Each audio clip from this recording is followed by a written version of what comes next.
people who are needing to buy a home with little down payment, or they have to have a home to sell, it's a great time. But here's the truth. These higher interest rates are going to make it even harder for people to afford the payment and harder for people to qualify. And so if you're a seller, take that to heart. I think the increase in interest rates we saw in the last week are going to really start impacting even more buyers. We saw it earlier this year when interest rates were shooting up and buyers would say, you know what, I'm out. I just can't do it. The truth is, if you don't buy, you're going to have to rent, and rents keep going up too. But it's just psychological. It's emotional. It's not logical. Logically speaking, you're better off being a homeowner. And let me explain to you why you're better off being a homeowner. So let me pull up a different chart here. And here we go. All right, so I'll share this one. Wealth building through home ownership is a very misunderstood issue. And it's something that I think people need to really grasp, because it's not about timing the market, whether the market's up or the market's down. It's about time in the market. And this chart explains that. So I'm going to give you a basic example here. This is per $100,000 of purchase price. So a couple of assumptions that I'm using here as far as interest rates, monthly payment, there's mortgage insurance. Obviously, you don't always have mortgage insurance, but there's 3 benefits you get in owning a home. 3 wealth building benefits. The first wealth building benefit is that you get tax savings. What this is showing you is $147 a month per $100,000 of purchase price, based on these scenarios, that you're getting an additional tax savings. That means $150 a month over a year's period is $1,800 a year. You can choose to just let that money roll over into a bigger tax refund at the end of the year, and now you got $1,800 to buy airline tickets to Hawaii.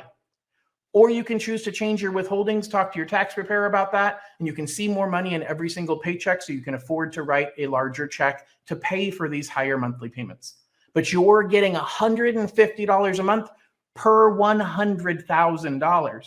So in this scenario, if you're buying a $300,000 home, you're getting almost $350 a month in tax savings alone. The second way that you see a huge amount of wealth building is through forced appreciation. So forced appreciation, forced savings. Forced savings is you saving money just the same as you would save money in your 401k. 401k is one of the best forced savings accounts because you don't pay any attention to it. The money goes there automatically, and it's very, very hard to get to. But a mortgage is even harder to get to. Every time you make a mortgage payment, a portion of that payment pays down the principal. That lower principal means when you sell the house, you get that much more equity out of the home when you sell it. So every single month when you're making a payment, you're putting money into your own pocket through paying down your principal, yet the value of the home typically is appreciating. I'll talk about appreciation in a moment. But that forced savings is almost another $150 a month per $100,000 of loan amount. So now you're paying down, if you bought a $300,000 home, you've got almost $450 a month of forced savings. For some people, the only way they can afford to make the payment in these crazy rates right now is by decreasing how much money they're putting away into other savings accounts. But if you were right now saving $500 a month into your 401k, and you said, hey, if I bought a $300,000 home, I'm going to get $500 a month in forced savings into paying equity, paying down the balance and gaining equity on my home, then maybe I trade those off for a short period of time.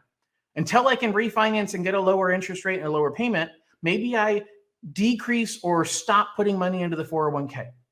Because a 401k only grows based on how much money you put in there. So if you put $1,000 in there a year and it goes up by 10%, you made $100. But if you buy a home, you're only investing $10,000, $20,000, $30,000 of your money, yet the appreciation is based on the purchase price of the home. And that's what I'm going to get into right now is the appreciation. So if you didn't put money into your 401k and instead you switched it over to paying extra to afford a home in today's environment, you're picking up this appreciation. Average appreciation nationwide is 3% per year. In California, it's closer to 5 or 6% on average. But here's the thing you have to understand about average appreciation. It's just that. It's average. So when you have high years like we've had over the last few years where we've increased by 30% in a year, there are going to be low or negative years to make up for that. And you were saying, well, gosh, John, I don't want to buy when we're in one of the low years. But it's about how long you stay in the markets.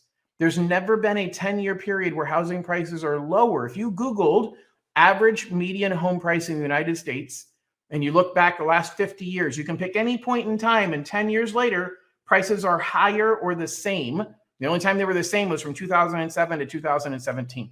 Every other time, prices have been higher over any 10-year period. So buying a home and having this appreciation, you're going to appreciate on average 3%, which on $100,000 is $3,000 a year.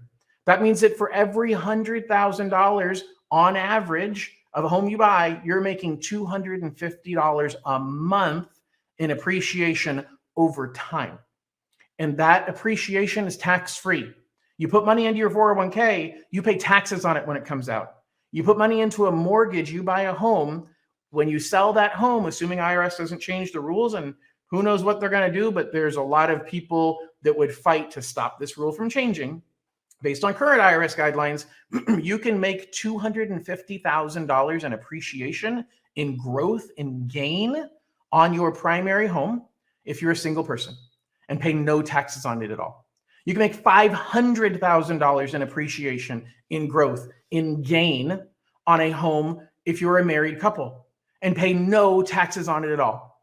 There is no other investment that gives you this much benefit. So when you're worried about today and saying, how do I afford this monthly payment? Is buying a home really a good idea? Should I be doing this? Remember the three things that make a significant difference that save you about $540 a month. They earn you is a better way to say it. You are building wealth for every $100,000. What I just showed you demonstrated that for every $100,000 of a home you're buying, you're building wealth at the rate of $539 a month based upon the assumptions that I made. That's over $6,000 a year. In 10 years, you've made $60,000 between tax savings, between forced savings, and average appreciation. So I believe homeownership is a valuable tool because you've got to live somewhere. You're either paying your own mortgage and getting all these benefits yourself, or you're paying somebody else's mortgage and they're getting all the benefits. So if you have questions about how any of these things work, please give me a call. Understand these are samples. Consult your tax advisor for specific advice. And I look forward to being here to guide you down the road. Thanks so much and have a wonderful day. Bye-bye.